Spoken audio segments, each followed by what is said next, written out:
Ne yapıyorsunuz? Kanalımıza hoş geldiniz. Abone olmayı unutmayın. Arkadaşlar bugün ben burada duruyorum.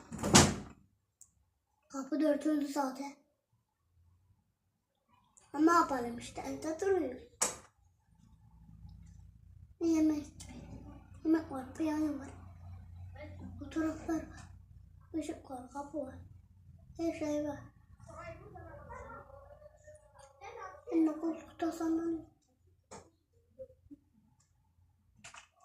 Ne yapıyor? Neyse lan. Okey, bitti arkadaşlar. Bırak.